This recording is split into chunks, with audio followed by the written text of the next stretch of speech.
بسم اللہ الرحمن الرحیم۔ اللہ کے نام سے شروع کرتا ہوں جو بڑا مہربان نہایت رحم کرنے والا ہے۔ محترم ناظرین، آج ہم حضرت آدم علیہ السلام کی زندگی پر گفتگو کریں گے۔ ویڈیو کو آخر تک ضرور سنیں اور دوستوں تک شیئر کریں۔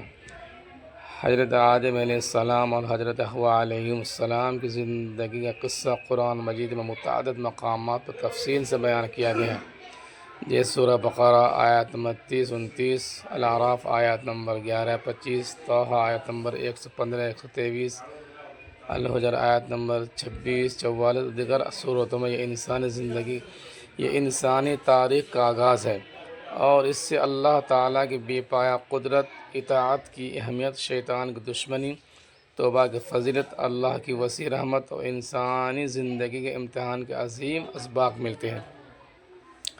اللہ تعالیٰ نے حضرت آدم علیہ السلام کو مٹی سے پیدا فرمایا۔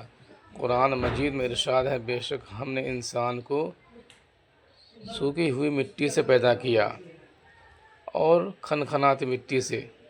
بعض احادیث میں بیان ہے کہ اللہ تعالیٰ نے تمام زمین سے مختلف رنگوں اور اقسام کی مٹی لی، اسی لیے انسانوں میں مختلف رنگ، سرخ، سفید، سیاہ، مزاج نرم، سخت اور خصوصیات پائی جاتی ہیں۔ اللہ نے فرشتوں سے فرمایا کہ وہ زمین پر اپنا خلیفہ بنانے والے ہیں۔ فرشتوں نے عرض کیا کہ کیا ایسی مخلوق بنائیں گے جو فساد پھیلائے گی اور خون بہائے گی؟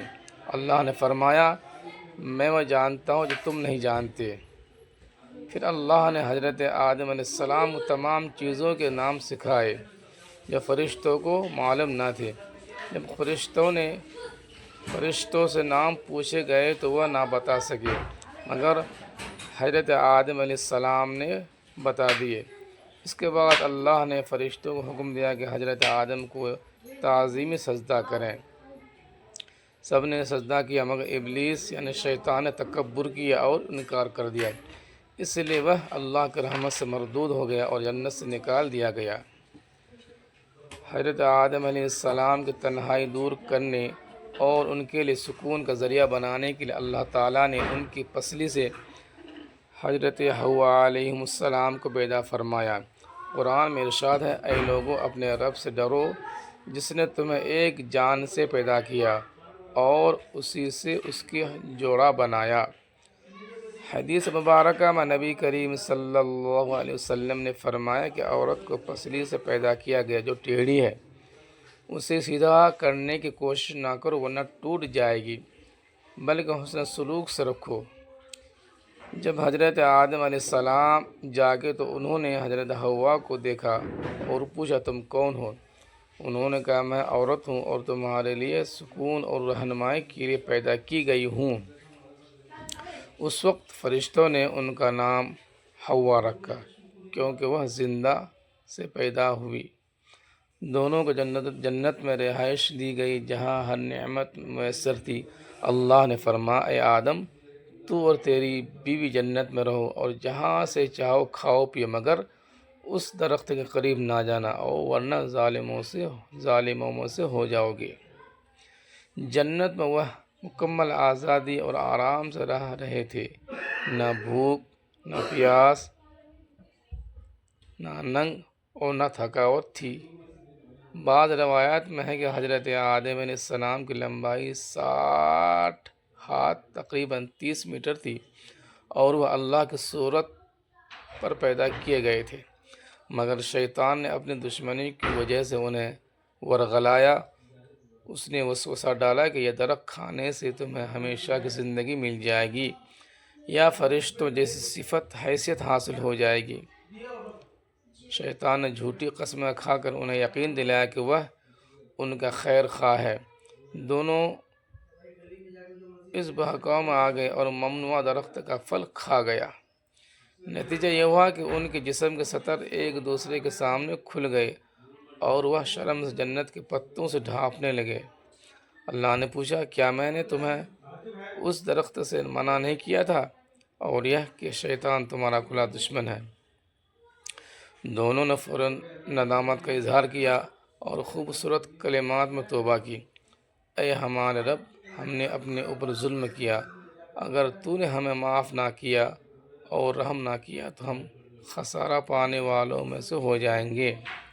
اللہ تعالیٰ نے ان کی توبہ قبول فرمائی، کیونکہ وہ تو تواب الرحیم ہے۔ اسلام میں اصل گناہ کا تصور نہیں ہے، بلکہ توبہ سے انسان مکمل طور پر پاک ہو جاتا ہے۔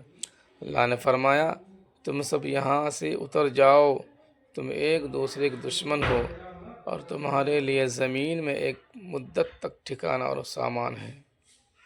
بعض روایات کے مطابق حضرت آدم علیہ السلام سری لنکا یا ہندوستان کے علاقے میں اور حضرت حوا علیہ السلام جدہ یعنی سعودی عرب میں اترے، پھر عرفات میں ملے، جس کی وجہ سے اس جگہ کا نام عرفات پڑا۔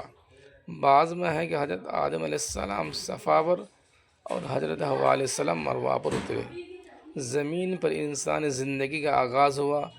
حضرت آدم علیہ السلام پہلے انسان، پہلے نبی اور پہلے خلیفہ تھے۔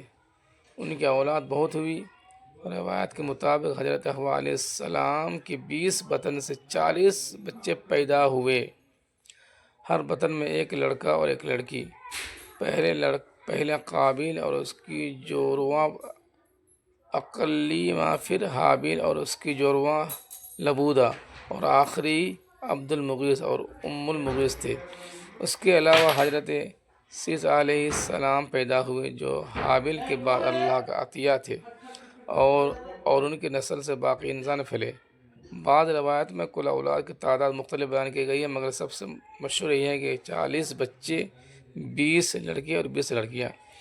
ان کی اولاد میں حابیل اور قابیل مشہور ہیں۔ دونوں نے اللہ کے راہ میں قربانی پیش کی۔ حابیل کی قربانی قبول ہوئی، مگر قابیل کی نہیں ہوئی۔ قابیل نے حسد میں حابیل کو قتل کر دیا، جو انسان تاریخ کا پہلا قتل تھا۔ اللہ نے قابیل کو سکھایا کہ لاش کو کیسے دفنایا جائے۔ ایک کوے نے زمین کھود کر دوسرے کوے کو دفنایا۔ حضرت آدم علیہ السلام نے اپنی اولاد کو توحید کی تعلیم دی، اللہ کی عبادت کا حکم دیا اور ہدایت کا راستہ دکھایا۔ روایت کے مطابق ان کی عمر تقریباً 960 سال سے 1000 سال تک تھی۔ بعض میں ہے کہ انہوں نے 40 سال حضرت داؤد علیہ السلام کو ہبہ کیے تھے۔ وفات کے وقت انہوں نے حضرت سیس علیہ السلام کو وصیت کی کہ دن رات کی عبادت سکھائی اور آنے والے طوفان حضرت نوح علیہ السلام کے زمانے کی خبر دی۔ ان کی وفات جمعہ کا دن ہوئی اور جنت سے کفن آیا۔ اس قصے سے اہم اسباق ملتے ہیں: اللہ کی اطاعت کی اہمیت اور شیطان کی دشمنی کا احساس، توبہ کی قبولیت اور اللہ کی رحمت کی وسعت۔ غلطی ہو تو فوراً رجوع کرنا چاہیے۔ انسان زمین پر امتحان اور خلافت کے لیے ہے۔